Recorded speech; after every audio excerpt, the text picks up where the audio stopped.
Chers amis, aujourd'hui, tous les regards se tournent vers Islamabad.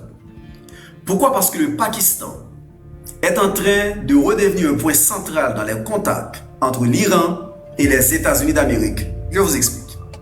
Ce 24 avril 2026, plusieurs sources confirment qu'Abbas Araghchi, le ministre iranien des Affaires étrangères, est attendu au Pakistan, pendant que Washington envoie aussi ses propres représentants pour tenter de relancer les discussions. Mais attention, il faut être clair, à l'heure où nous parlons, les pourparlers ne sont pas encore vraiment entrés dans le vif du sujet. D'après le journal Reuters, malgré la forte mobilisation sécuritaire à Islamabad, les négociations concrètes n'avaient pas encore réellement démarré dans la journée. La ville a été largement verrouillée, avec des routes fermées, des zones bouclées et une atmosphère de très grande tension. Autrement dit, le décor est prêt, les délégations sont attendues, mais le résultat reste totalement incertain.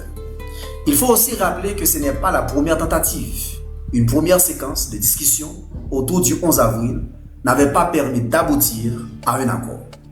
Les divergences étaient restées profondes, notamment sur l'exigence américaine liée au programme nucléaire iranien, vous le savez très bien.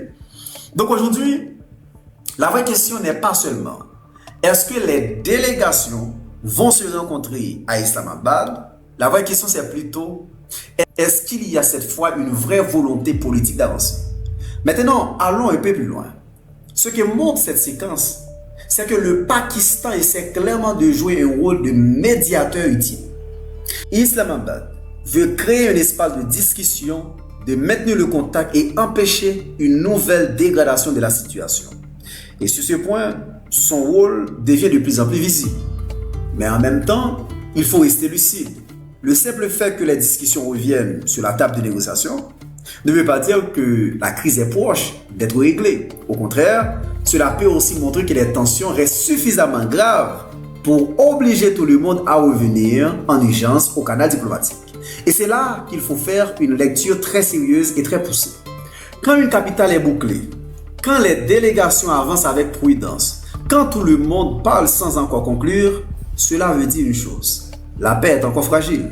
Et face à cela, trois idées doivent être retenues. Premièrement, la diplomatie n'est pas morte, même dans un climat de grande tension. Deuxièmement, le Pakistan s'impose de plus en plus comme un acteur de médiation important. Troisièmement, sans compromis réel sur les points les plus sensibles, ces discussions risquent encore de buter sur les mêmes blocages. En résumé, oui, Islamabad, chers amis, redevient aujourd'hui un point central, un point majeur dans la crise entre l'Iran et les États-Unis d'Amérique. Oui, Abbas Araghchi est bien attendu au Pakistan, mais pour l'instant, il s'agit encore d'une tentative de relance, pas un accord, ni même un vrai apaisement de garantie. À bientôt pour une nouvelle chronique géopolitique avec Wesley. Ciao, ciao. Je vous aime.